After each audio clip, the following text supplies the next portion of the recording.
నమస్తే అండి. మనం ఆంధ్రప్రదేశ్ రాష్ట్రానికి సంబంధించినటువంటి public service commission panchayat secretary exam ఏదైతే ఉందో దాంట్లో ఉన్నటువంటి టాపిక్ 8 ఏదైతే ఉందో ఆ టాపిక్ 8 గురించి మనం డిస్కషన్ చేసుకుంటాం. టాపిక్ 8లో మనకి రూరల్ క్రెడిట్ సినారియో అండి, రూరల్ క్రెడిట్ సినారియో. సో గ్రామీణ పరపతి ఎలా ఉంది? సినారియో అంటే సిట్యుయేషన్, పరిస్థితి.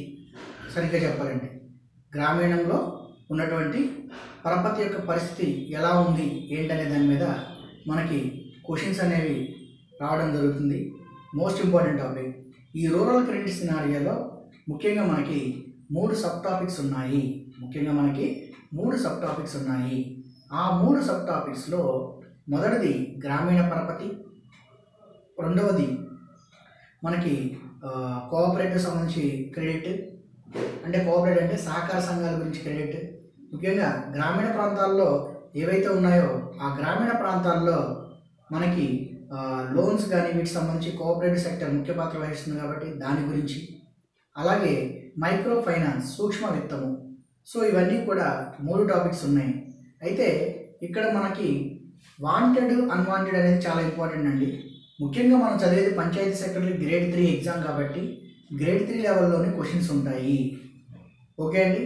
సో అంటే మనం ఏది చదవాలి, ఏది చదవకూడదు, ఎక్కడ స్కిప్ చేయాలి అనేది ఖచ్చితంగా తెలుసుకోవాలి. సో మనకు ఎవరైనా సరే ఇదే కాదు ఏ ఎగ్జామ్ అయినా సరే సిలబస్ పేపర్ దగ్గర పెట్టుకొని ఆ సిలబస్ పేపర్లో ఏదైతే అడిగాడో దాని గురించే వాడు అడుగుతున్నాడు, అంతకంటే ఒక పాయింట్ ఎక్కువ కూడా అడగట్లేదు. సో దాన్ని బేస్ చేసుకొని మనకి రూరల్ క్రెడిట్ సినారియో అన్నాడు, గ్రామీణ పరపతి సంబంధించినటువంటి పరిస్థితి ఎలా ఉంది అనే దాని మీద మనకి క్వశ్చన్ ఉంది. అయితే రూరల్ క్రెడిట్ సినారియో అన్నాడు. రూరల్ క్రెడిట్ సినారియో ఎక్కడిది? ఆంధ్రప్రదేశ్ రాష్ట్రానికి. ఎక్కడిదండి? ఆంధ్రప్రదేశ్ రాష్ట్రానికి. సో ఆంధ్రప్రదేశ్ రాష్ట్రంలో రూరల్ క్రెడిట్ సినారియో అంటే గ్రామీణ క్రెడిట్ సినారియో పరిస్థితి ఎలా ఉంది, గ్రామీణంలో ఉన్నటువంటి క్రెడిట్ లోన్స్, రుణాలు వీటి పరిస్థితి ఎలా ఉంది అనే దాని మీద మనకి క్వశ్చన్స్ అనేవి రావడం జరుగుతుంది. సో దీనిలో భాగంగానే మనం ఫస్ట్ టాపిక్ ఇది ఇక్కడ మనకి టాపిక్ 8లో ఉంటుంది. ఈ టాపిక్ 8లో ఉన్నటువంటి దీనిని మనం ప్రస్తుతం డిస్కషన్ చేసుకుందాం. సో టాపిక్ 8లో ఉన్నటువంటి మూడు టాపిక్స్లో ఒక సబ్ టాపిక్ మనం చెప్పుకుంటున్నాము, గ్రామీణ పరపతి అండి, గ్రామీణ పరపతి. సో ఈ గ్రామీణ పరపతి పూర్తిగా 2017-18 సోషల్ ఎకనామిక్ సర్వే గురించి తీసుకోవడం జరిగింది. ఎందుకంటే ఇక్కడ మనకి వాస్తవంగా పరిశీలించినట్లయితే 18-19 సర్వే రాలేదు కాబట్టి సో పూర్తిగా దీని మీద మనం ఫోకస్ చేయాలి. సో దీన్ని ఫోకస్ చేసుకొని ఇక్కడ మనకి దీనికి బడ్జెట్ని మనం యాడ్ చేసుకోవాలి. అంటే బడ్జెట్ అంటే ఈ బడ్జెట్లో ఈ సెక్టార్కి ఏం కేటాయించాలనే దాని మీద చాలా చాలా ఇంపార్టెంట్. సో ఇప్పుడు మనం పరిశీలించుకున్నట్లయితే అండి గ్రామీణ పరపతి విషయంలో మనకి క్రెడిట్ డిపాజిట్ రేషియో ఏదైతే ఉందో ఆ క్రెడిట్ డిపాజిట్ రేషియో అనేది ఎలా ఉంది అంటే మనం ఇక్కడ మరొక పాయింట్ గుర్తుపెట్టుకోవాలి. సో ఇక్కడ మెయిన్ హెడ్ క్రెడిట్ కానీ దేశానికి మొత్తం ఆర్థిక రంగానికి పెద్ద హెడ్గా మనం భావించేది Reserve Bank of India. Reserve Bank of India దేనికి ఈ నార్మ్స్ ఇస్తుందంటే బ్యాంకింగ్ ఇన్స్టిట్యూషన్స్కి, నాన్ బ్యాంకింగ్ ఇన్స్టిట్యూషన్స్కి ఇస్తుంది. అయితే ముఖ్యంగా మనకి scheduled banks, non scheduled banks. So ఏ బ్యాంక్ అయినా సరే ముఖ్యంగా ఆర్బీఐ కొన్ని నార్మ్స్ని రిలీజ్ చేస్తుంది. సో ఆ నార్మ్స్ ప్రకారం వీళ్ళు ఇవ్వాల్సి ఉంటుంది.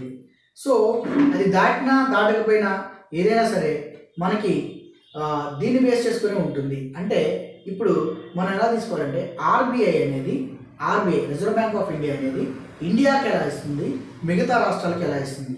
సో ఇండియాకి మనం అడగలేదు కాబట్టి మన రాష్ట్రం ఆంధ్రప్రదేశ్ కాబట్టి ఆంధ్రప్రదేశ్ రాష్ట్రంలో ఎలా ఉంది అనేది మనం నేర్చుకుందామండి.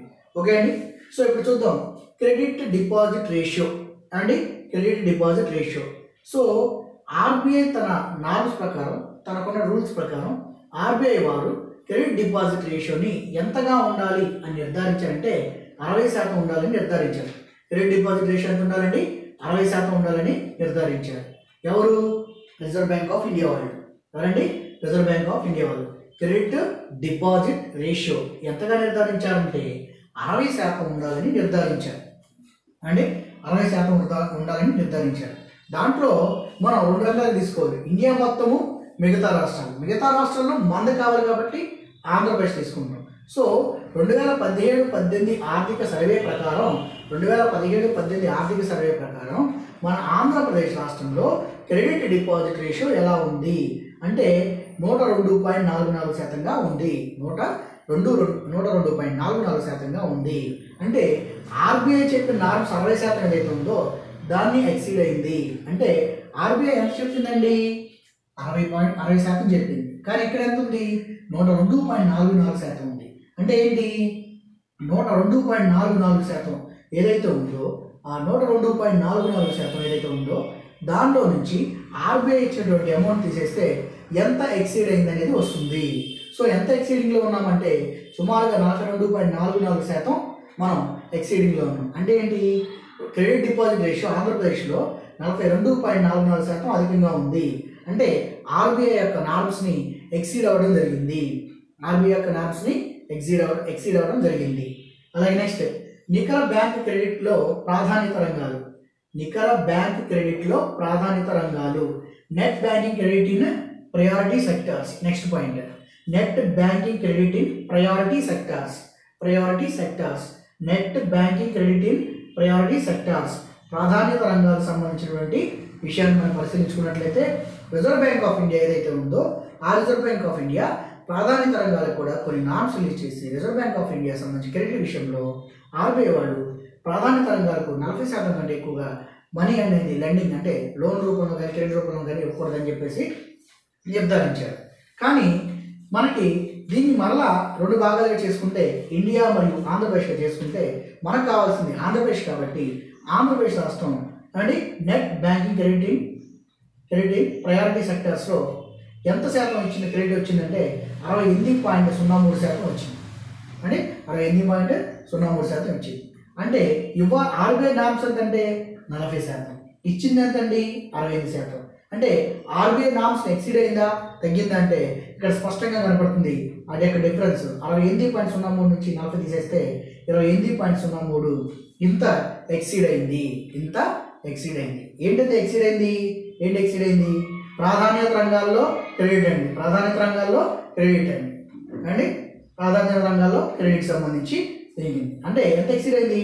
28.03% ఎక్సీడ్ అయింది. అలాగే నెక్స్ట్ రుణాల విషయానికి వచ్చినట్లయితే మనకి దీనిని 3 భాగాలుగా చేసుకున్నాము. ముఖ్యంగా మనకు అందిన సమాచారం ప్రకారం వ్యవసాయ రుణాలు, వ్యవసాయేతర రుణాలు, ఇతర ప్రాధాన్యత రంగాలు. అంటే వ్యవసాయ రుణాలకి ఆర్బీఐ మరలా కొంత నార్మ్స్ అనేది రిలీజ్ చేసింది. రిజర్వ్ బ్యాంక్ ఆఫ్ ఇండియా కొంత నార్మ్స్ని రిలీజ్ చేసింది. దేనికి? వ్యవసాయ రుణాలకి. సో ఆర్బీఐ రిలీజ్ చేసినటువంటి వ్యవసాయ రుణాలు ఏవైతే ఉన్నాయో ఆ రుణాలకి నార్మ్స్ ఎంతగా ఉందంటే 18% మించి క్రెడిట్ అనేది ఇవ్వకూడదంటే లోన్స్ అనేది ఇవ్వకూడదని చెప్పేసి ఒక రూల్ పెట్టింది వ్యవసాయానికి సంబంధించి రుణాలు అండి. అయితే మనకి భారతదేశం పక్కన పెట్టుకుంటే మనకు కావాల్సింది Andhra Pradesh, rural development in Andhra Pradesh కాబట్టి ఆంధ్రప్రదేశ్లో వ్యవసాయ రంగం సంబంధించినటువంటి రుణాలు ఏవైతే ఉన్నాయో ఆ రుణాలు సుమారుగా 42% అండి 42.62%గా ఉన్నాయి. ఆర్బీఐ ఎంత చెప్పింది ఏమని 18% ఉంది. కానీ ఆంధ్రప్రదేశ్ ప్రభుత్వం 42.62% ఇవ్వడం జరిగింది. సో ఈ రెండు డిఫరెన్స్ ఎంత ఎక్సీడ్ అయిందంటే 24.62% ఎక్సీడ్ అవ్వడం జరిగింది. అంటే 24.62% ఎక్సీడ్ అయింది. ఇవ్వాలంది ఆర్బీఐ నామ్స్ ప్రకారం 18% ఇవ్వాలి. కానీ ఆంధ్రప్రదేశ్ ప్రభుత్వం ముఖ్యంగా 42.62% మొత్తం డిఫరెన్స్ తీసుకుంటే 24.62%గా ఉంది. 24.62%గా ఉంది. అంటే ఏంటి? వ్యవసాయ రుణాలు అనేవి ఎక్సీడ్ అయిపోయాయి ఇక్కడ కూడా. అలాగే వ్యవసాయేతర రంగాలు పరిశీలించినట్లయితే సుమారుగా 14.5%, అలాగే ఇతర ప్రాధాన్యత రంగాలు పరిశీలించుకున్నట్లయితే 10.69% క్రెడిట్ సంబంధించి రిపోర్ట్ రావడం జరిగింది. సో అంటే ఫైనల్గా మనం అసలు 2017-18లో క్రెడిట్ డిపాజిట్ రేషియో 13 జిల్లాలకి ఎలా ఉంది అనే దాని మీద మనం ఇప్పుడు క్వశ్చన్ చేసుకోవాలండి. ముఖ్యంగా ఈ 13 జిల్లాలు మనం పరిశీలించుకున్నట్లయితే సుమారుగా ఆంధ్రప్రదేశ్ రాష్ట్రంలో 13 జిల్లాలకు సంబంధించి మొత్తం అమౌంట్ 7,160 కోట్ల రూపాయల అమౌంట్ని క్రెడిట్ రూపంలో ఇవ్వడం జరిగిందండి. అంటే లోన్స్ కానీ మనీ లెండ్ చేయటం, అంటే లెండింగ్ అంటే అప్పుగా ఇవ్వడం కానీ ఇవి కానీ సుమారు ఎంత అండి 7,127 కోట్ల రూపాయలు ఇవ్వడం జరిగింది. సో ఈ 7,127 కోట్ల రూపాయల్లో అత్యధికంగా అమౌంట్ పొందేటువంటి జిల్లా ఏదైనా ఉందంటే అది తూర్పుగోదావరి. అలాగే అత్యల్పంగా అమౌంట్ పొందిన జిల్లా ఏదైనా ఉందంటే అది విజయనగరము. ఏ విషయంలో? అమౌంట్ విషయంలో. ఏంటండి? అమౌంట్ విషయంలో హైయెస్ట్ వచ్చేసేసి తూర్పుగోదావరి, లీస్ట్ వచ్చేసేసి విజయనగరం. అండి నెక్స్ట్ డిపాజిట్ల విషయంలో అసలు ఈ డిపాజిట్లు మొత్తం ఎంత అంటే ఈ డిపాజిట్లు 2,71,737.88 కోట్లు అండి.